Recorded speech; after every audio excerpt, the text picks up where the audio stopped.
Bonjour, je suis Manolita, auteure du programme Step and Body 30 jours pour retrouver la forme. Aujourd'hui, nouvelle vidéo pendant laquelle je vais vous parler des 3 choses qui ont changé mon quotidien et je vais vous expliquer pourquoi.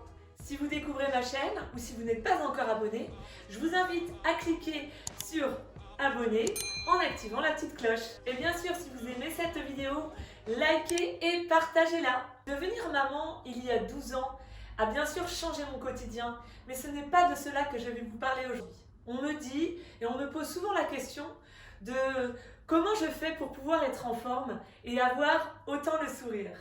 Alors je me suis posé la question de ce qui m'amenait cette pêche et l'envie de toujours vous transmettre mon énergie. J'ai relevé 3 points dont je vais vous parler aujourd'hui. Dans un premier temps, la première chose que je fais le matin, et peut-être que ça pourra aussi vous servir si vous le souhaitez, c'est que je réalise une routine matinale basée sur des exercices de la méthode Pilates, des postures de yoga ou encore du stretching. Cela ne fait que 2 ans que je fais une routine. Avant, je ne faisais rien, je me levais le matin et puis j'allais prendre mon petit-déj. Ce qui m'a donné envie de faire ces exercices chaque matin, c'est tout simplement à la suite d'une formation sur le bien-être et les ressentis. J'ai eu besoin de pratiquer pour pouvoir ressentir chaque posture afin de mieux vous les enseigner, de mieux vous les expliquer pour qu'à votre tour, vous puissiez bénéficier de ces postures qui m'amènent un bien-être au quotidien. C'est également pour moi la possibilité, pendant ce petit instant, de prendre du temps pour moi. Ces routines matinales ne me prennent qu'entre 5 et 15 minutes, selon ma forme, mes envies et bien sûr le choix des exercices. Elles me permettent un réveil musculaire et m'apportent un éveil mental plutôt doux. Pendant cet instant, je prends du temps pour moi. Je suis entièrement disponible pour être à l'écoute de mon corps, à l'écoute de mes sensations. Et je me fais du bien physiquement tout en me musclant en profondeur et en douceur. Je ne prépare rien à l'avance, j'y vais au feeling, mais il est vrai que des exercices reviennent très souvent. Tout ceci me permet un réveil musculaire à mon rythme et selon comment je me sens, j'y ajoute des exercices ou pas. Voilà aujourd'hui par exemple ma routine du jour.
La voici, à vous de la reproduire ou d'y intégrer d'autres exercices ou simplement de prendre une seule partie.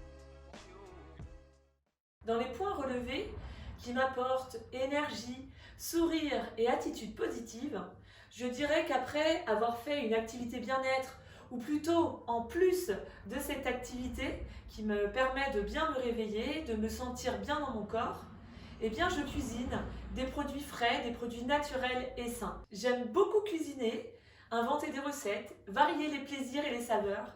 Et surtout, j'aime faire plaisir à ma famille en leur cuisinant des plats savoureux, plutôt à base de légumes. J'utilise beaucoup le gingembre, le curcuma, l'ail, les herbes aromatiques. Et je varie énormément les plats à base de légumes crus, de légumes cuits, que ce soit vapeur ou à la poêle. Le fait de cuisiner permet de varier les goûts, de manger sain et de faire plaisir, d'avoir la satisfaction justement de faire plaisir en partageant un bon repas. Je mange moins qu'avant, mais mieux.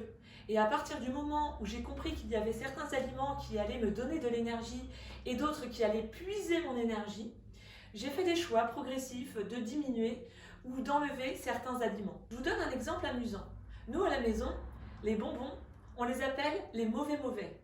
Et à partir du moment où j'ai décidé de les appeler comme ça, je n'ai plus du tout envie d'en manger.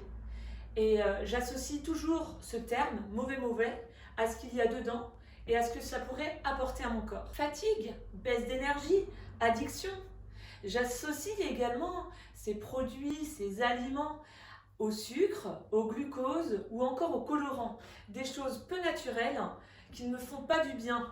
Alors, je les ai mis dans une partie de mon cerveau et je les classe comme des choses qui justement me font du mal. Cette méthode d'auto-persuasion doit bien avoir un nom, mais je ne le connais pas. Comme je l'ai évoqué tout à l'heure, je cuisine énormément à base de légumes.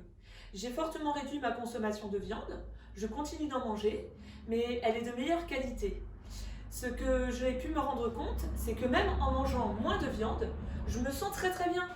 Alors, je la choisis de bonne qualité, j'en mange moins, je me régale et tout va bien. Chacun d'entre nous peut tout à fait faire ses choix. Nous sommes guidés depuis notre enfance par des croyances limitantes. Je ne dis pas dans cette vidéo si ces croyances sont bonnes ou mauvaises, simplement soyez à l'écoute de votre corps, de vos sensations physiques et psychologiques afin de trouver les aliments qui vous apporteront du bien tout en vous faisant plaisir. Faire nos propres choix me paraît peut-être être une clé vers notre bien-être. Je vous donne un exemple. Vous êtes au restaurant, vous avez la carte avec les entrées, etc. Mais vous avez tout à fait le choix de ne pas prendre d'entrée. Autre exemple, manger 5 fruits et légumes par jour. Eh bien, peut-être que demain, aujourd'hui, vous ne mangerez pas 5 fruits et légumes par jour parce que vous n'en avez pas physiquement, psychologiquement envie. Ou on pourrait encore parler des laitages. Donc vraiment, soyez, si je peux me permettre de vous donner un conseil, soyez à l'écoute de ce que vous avez envie, de vos sensations. Essayez certains produits, certains aliments et voyez s'ils vous apportent du bien physique et du bien psychologique. Ce point me paraît essentiel, reprendre le pouvoir de ressentir. Et oui, se nourrir, manger, ce sont des choses qui font partie de notre quotidien. Mais ressentir nos besoins, avoir justement ces sensations de est-ce que j'ai faim, est-ce que j'ai juste envie de manger et est-ce que ces aliments m'apportent ce que mon corps a besoin. Ça me paraît vraiment, comme je le disais, être un point essentiel pour pouvoir être de bonne humeur, être en forme et avoir la positive attitude. Moi, ce que je veux, c'est simplement nourrir mon corps pour qu'il puisse fonctionner de manière optimale et ainsi être en pleine forme et toujours de bonne humeur. Alors toujours de bonne humeur, c'est vrai que des fois ça peut arriver qu'on ait des baisses d'énergie parce qu'on a quelque chose qui est arrivé dans notre journée qui nous apporte cette baisse d'énergie. Mais je pense que vous comprendrez qu'à partir du moment où l'on nourrit son corps, on nourrit ses cellules, eh bien, on peut se sentir beaucoup mieux. Je vous parle fréquemment de bien bouger, de bien manger et de bien penser. Alors pour aujourd'hui, ce sera mon troisième et dernier point. Ce que je peux vous donner comme exemple concret, c'est que dans la journée, si j'ai des mots positifs qui me passent par la tête, je prends un petit papier coloré. Alors j'avais amené mon bocal, je prends un petit papier coloré, j'écris un mot dessus, je le mets dans ce bocal. Ça peut être aussi un moment de la journée que j'ai passé en famille, un jeu de société, une balade dans la nature.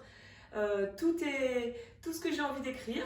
Alors c'est pas systématique, mais je l'écris et surtout j'en ferai ensuite profiter mes proches en ouvrant les papiers pour revivre ces moments agréables. Les mantras utilisés dépendent vraiment de ce que j'ai besoin. Exemple d'un mantra pour avoir confiance en moi. Je suis forte, je suis sereine, je suis capable. Pour moi, c'est le pouvoir de la pensée positive. Ce que j'aime faire et que j'aime partager avec ma famille, à qui ça fait tout autant plaisir, c'est que chacun d'entre nous dise quelque chose de gentil à l'autre. Autre exemple, un jour, un ami m'avait dit que lorsqu'il déposait ses garçons à l'école, au lieu de leur souhaiter bonne journée, travaille bien, il leur disait rêve grand et merveilleuse journée. Ou chaque jour utiliser quelque chose, un mot comme merveilleuse, agréable, superbe. C'est beaucoup plus parlant et c'est beaucoup plus personnel et beaucoup plus fort. Souhaiter une bonne journée avec intention sera reçu et vraiment perçu.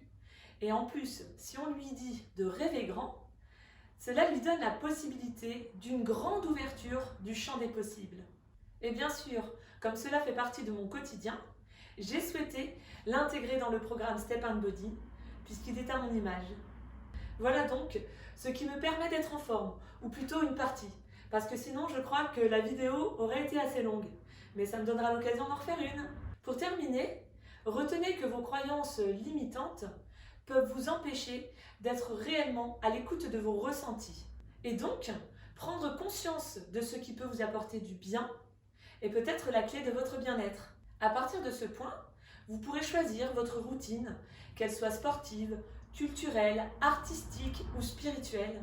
Elle correspondra à ce que vous avez besoin et ce que vous avez envie. Progressivement, vous apprendrez à ressentir ce que votre corps a besoin, ce que vous pouvez dire, penser, afin d'être bien et simplement être vous-même. Si ces 3 points que nous avons vus ensemble pendant cette vidéo vous parlent, que cette vidéo vous a plu, eh bien je vous invite à liker, à partager cette vidéo, tout en allant également dans la description sous cette vidéo où vous trouverez l'accès au programme Step & Body 30 jours pour retrouver la forme. Plutôt dans ce programme, vous y trouverez des exercices sportifs, des pensées motivantes et de très bonnes recettes. Alors, je vous remercie à tous, je vous souhaite de passer une excellente journée et je vous dis à très vite.